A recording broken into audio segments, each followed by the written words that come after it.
전능하신 하나님께서 왜 인간들이 탑을 쌓는 것을 두려워하셨을까? 단순히 교만해서였을까? 아니면 우리가 놓치고 있는 더 깊은 이유가 있는 것일까? 안녕하세요. 궁금한 성경 이야기입니다. 여러분의 구독과 좋아요는 더 많은 분들에게 이 소중한 메시지를 전하는데 큰 도움이 됩니다. 신날 평지에 모인 사람들의 야망은 분명했습니다. 자, 벽돌을 만들어 견고히 굽자. 또 역청을 사용하여 견고히 접착시키자. 그리고 우리를 위하여 성과 대를 건설하되 그 꼭대기를 하늘에 닿게 하여 우리 이름을 내고 온 지면에 흩어짐을 면하자. 얼핏 보면 인간의 건설 의지와 단합된 노력으로 보입니다. 그런데 왜 하나님께서는 이것을 보시고 내려오셔서 그들의 언어를 혼잡하게 하시고 온 지면에 흩으셨을까요? 여기서 우리는 놀라운 표현을 만나게 됩니다. 여호와께서 가라사대 이 무리가 한 족속이요 언어도 하나임으로 이같이 시작하였으니 이후로는 그 경영하는 일을 금지할 수 없으리로다. 전능하신 하나님께서 금지할 수 없으리로다 라고 말씀하신다는 것입니다. 이것은 단순한 수사법일까요? 아니면 더 깊은 의미가 담겨 있는 것일까요? 이 질문에 답하기 위해서는 먼저 인류 역사의 첫 번째 도전을 되돌아보아야 합니다. 에덴 동산에서 벌어진 그 사건 말입니다. 뱀이 하와에게 속삭였습니다. 너희가 결코 죽지 아니하리라. 너희가 그것을 먹는 날에는 너희 눈이 밝아 하나님과 같이 되어 선악을 알 줄을 하나님이 아심이니라. 여기서 우리는 인간의 근본적인 욕망을 발견하게 됩니다. 하나님과 같이 되려는 욕망, 창조주의 자리를 탐하는 마음입니다. 그 결과는 어떠했습니까? 아담과 하와는 에덴 동산에서 쫓겨났고 땅은 저주를 받았으며 죽음이 인간에게 찾아왔습니다. 그런데 이것이 끝이 아니었습니다. 인간은 에덴 동산 밖에서도 여전히 하나님과 같이 되려는 욕망을 포기하지 않았습니다. 그리고 그 욕망이 집단적으로, 조직적으로 표출된 것이 바로 바벨탑 사건입니다. 바벨탑을 쌓은 사람들의 동기를 자세히 살펴보면 그들은 단순히 높은 건물을 짓고 싶었던 것이 아닙니다. 우리 이름을 내자라는 표현에서 드러나듯이 그들은 자신들의 명성을 하늘까지 올리고 싶었습니다. 온 지면에 흩어짐을 면하자는 말에서는 하나님의 명령에 대한 직접적인 불순종의 의도가 드러납니다. 하나님께서는 노아의 후손들에게 생육하고 번성하여 땅에 충만하라고 명하셨는데 그들은 한 곳에 모여서 자신들만의 왕국을 건설하려 했습니다. 더 중요한 것은 그 꼭대기를 하늘에 닿게 하여라는 표현입니다. 이것은 단순히 물리적으로 높은 건물을 짓겠다는 의미가 아닙니다. 고대 근동 지역의 언어와 문화를 고려할 때 이것은 하나님의 영역에 도달하겠다는, 즉 하나님과 같은 위치에 서겠다는 선언이었습니다. 에덴 동산에서 개인적으로 시작된 반역이 이제는 집단적이고 조직적인 반역으로 발전한 것입니다. 그렇다면 하나님께서 두려워하신 것은 무엇이었을까요? 정말로 인간이 하늘에 닿는 탑을 쌓을 수 있다고 생각하신 것일까요? 전능하신 하나님께서 인간의 기술력을 두려워하신 것일까요? 그것은 아닙니다. 하나님께서 우려하신 것은 인간의 능력이 아니라 인간의 마음, 그 안에 있는 반역의 씨앗이었습니다. 이 무리가 한 족속이요 언어도 하나이므로라는 표현에 주목해 보십시오. 여기서 하나님께서 지적하신 것은 인간의 연합된 힘이었습니다. 하나님께서는 인간이 연합했을 때 어떤 일이 벌어질 수 있는지를 아셨습니다. 타락한 인간이 완전히 연합한다면 그들의 악함과 교만함이 극에 달할 것이며 그 결과 인류는 돌이킬 수 없는 파멸의 길로 나아갈 것임을 아셨던 것입니다. 사무엘상 5장에 기록된 다곤 신상 사건을 생각해 보십시오. 블레셋 사람들이 하나님의 궤를 빼앗아 자신들의 신전에 놓았을 때 다곤 신상이 여호와의 궤 앞에 엎드러졌습니다. 이것은 우연이 아니었습니다. 하나님께서는 당신을 대적하는 모든 우상과 교만한 세력 앞에서 당신의 주권을 드러내시는 분입니다. 바벨탑 역시 일종의 우상이었습니다. 인간이 만든, 인간을 높이기 위한 상징물이었던 것입니다.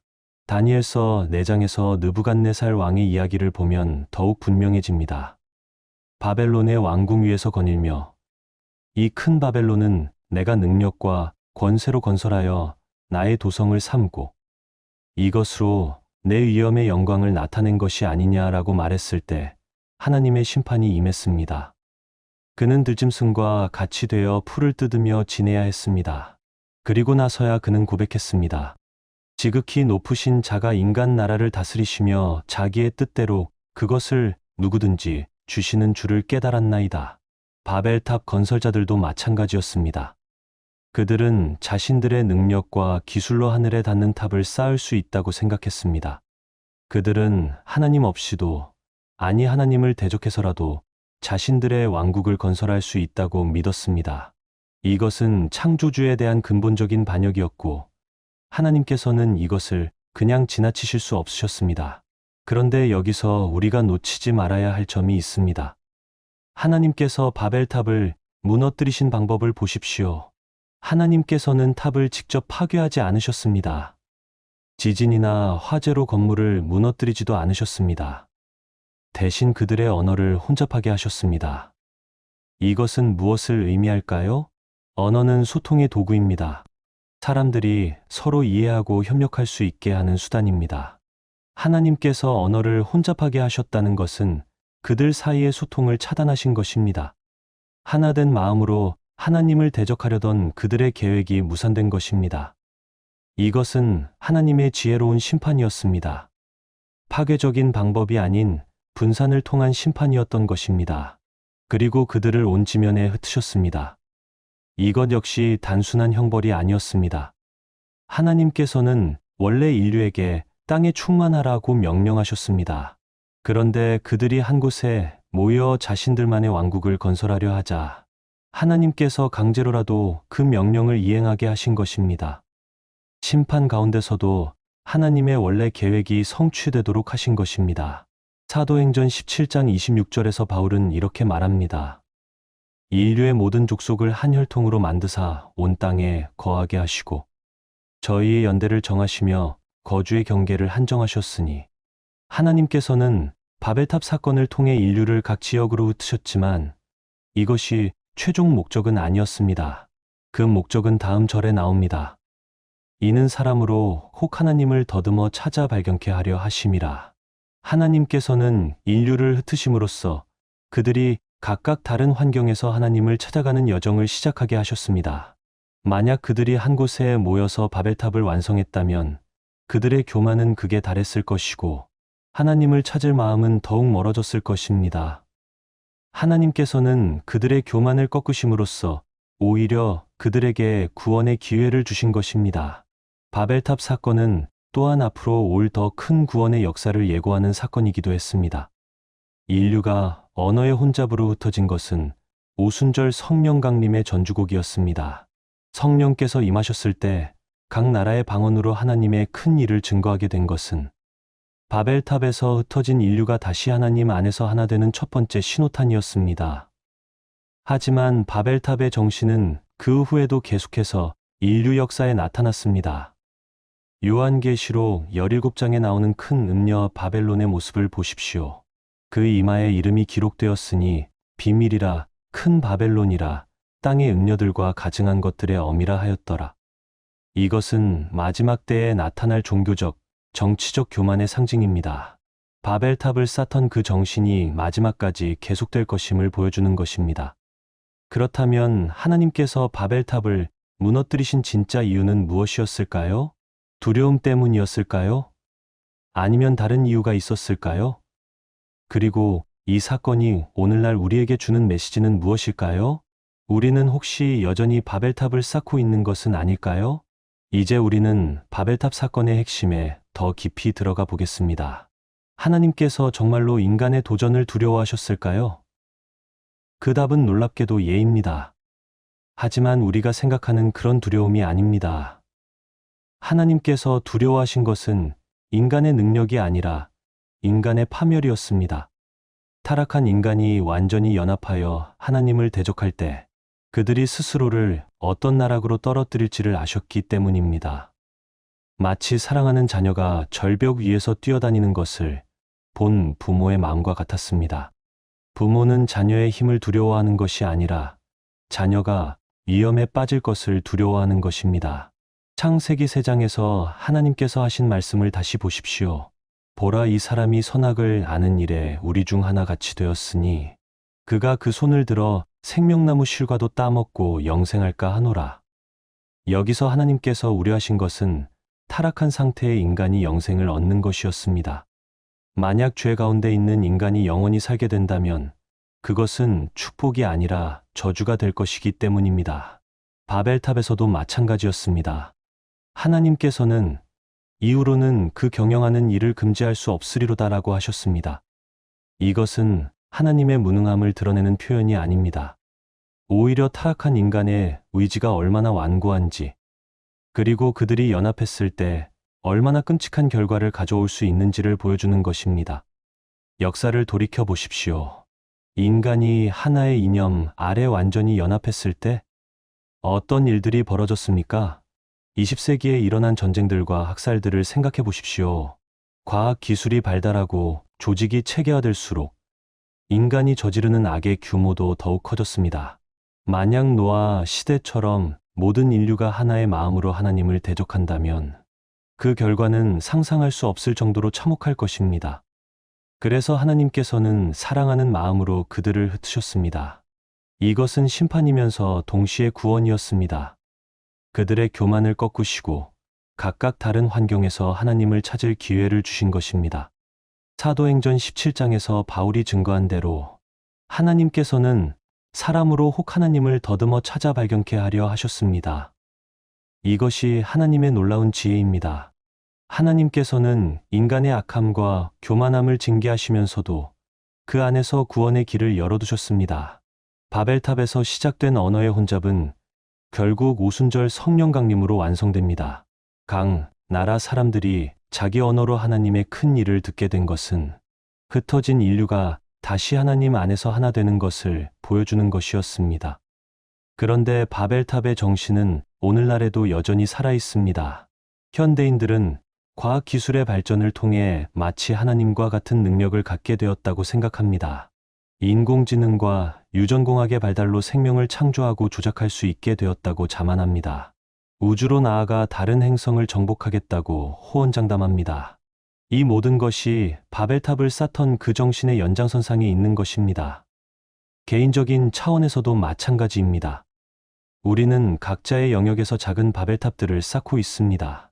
권력의 바벨탑, 명예의 바벨탑, 물질의 바벨탑을 쌓으며 내 이름을 내자라고 말합니다.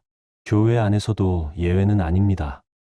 종교적 교만으로 영적인 바벨탑을 쌓으며 마치 자신이 하나님의 자리에 있는 것처럼 행동하는 경우가 얼마나 많습니까? 느부갓네살 왕이 이 큰 바벨론은 내가 능력과 권세로 건설한 것이라고 자랑했을 때 하나님께서는 그를 들짐승과 같이 만드셨습니다. 그리고 그가 하나님의 주권을 인정했을 때 뒤로소 그의 왕위가 회복되었습니다. 이것이 우리가 배워야 할 교훈입니다. 하나님 앞에서 겸손할 때 비로소 참된 높임을 받을 수 있다는 것입니다.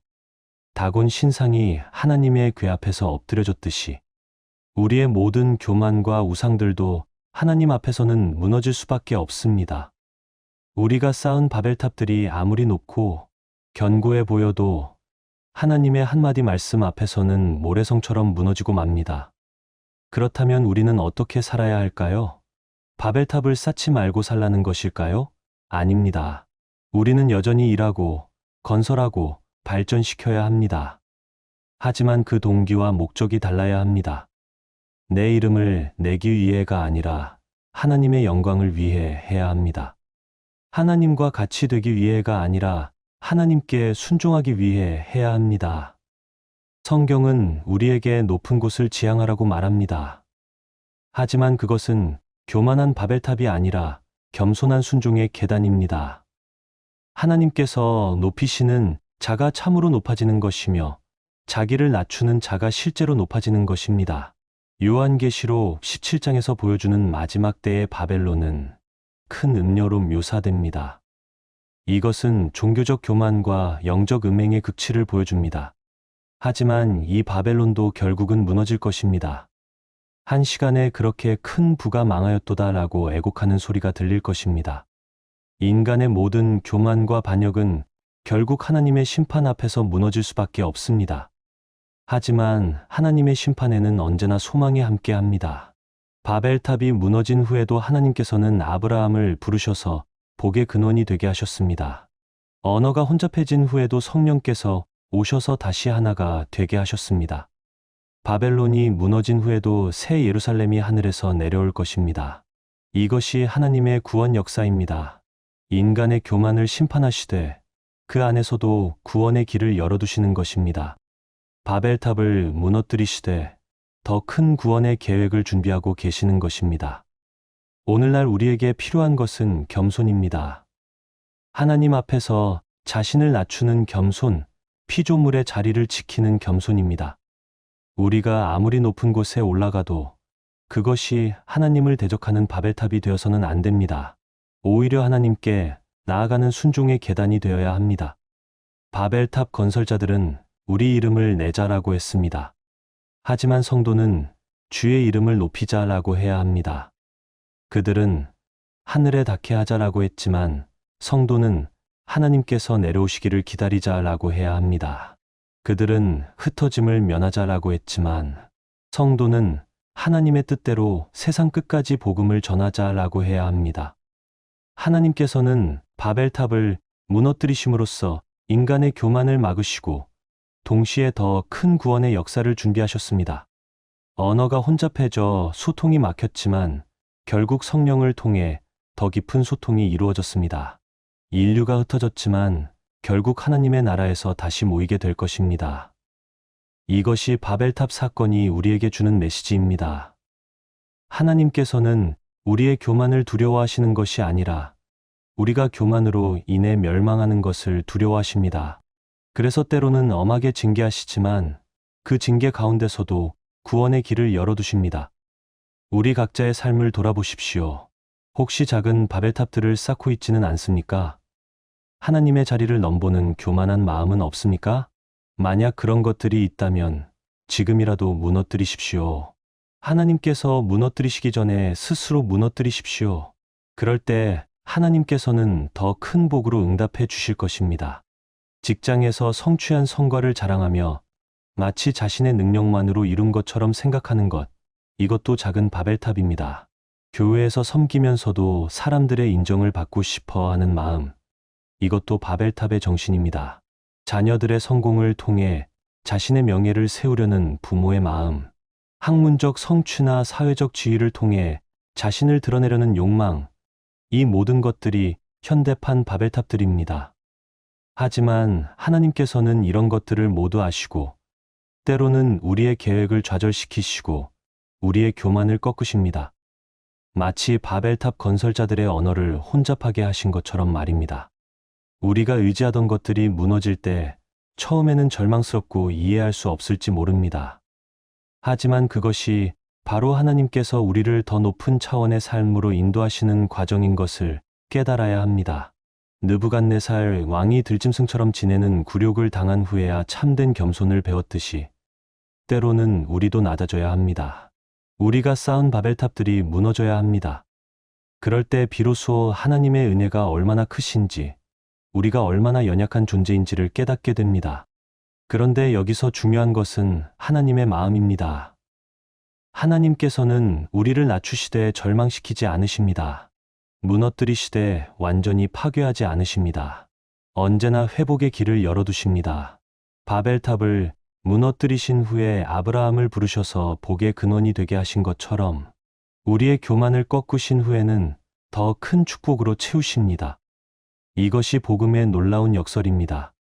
죽어야 살고, 잃어야 얻고, 낮아져야 높아지는 것입니다.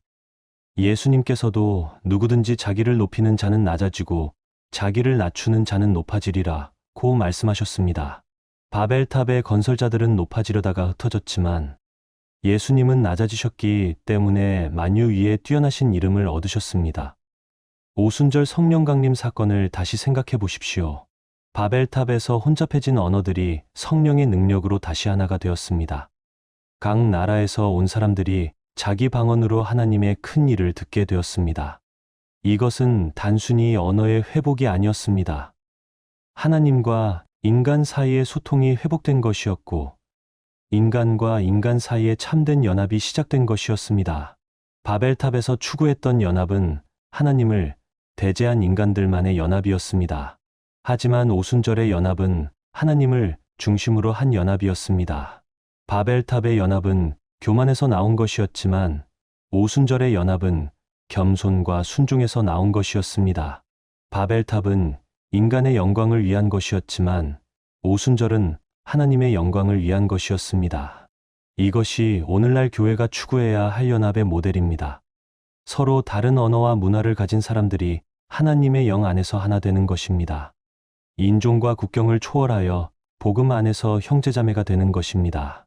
이것은 인간의 노력으로 이룰 수 있는 것이 아닙니다. 오직 성령의 역사를 통해서만 가능한 일입니다. 요한계시록에는 마지막 때의 모습이 그려져 있습니다.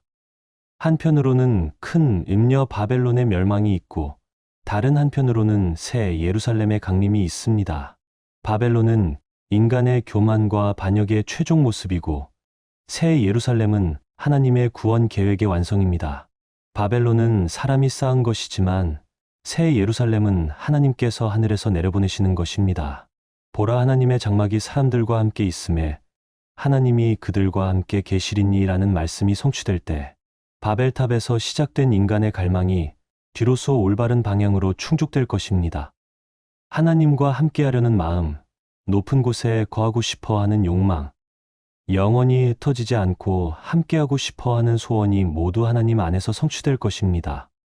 그러므로 우리는 기다려야 합니다.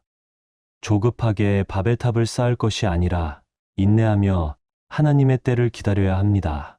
우리 힘으로 하늘에 닿으려 하지 말고 하나님께서 우리에게 내려오시기를 기다려야 합니다. 우리 이름을 내려 하지 말고 주의 이름이 높임받기를 소원해야 합니다.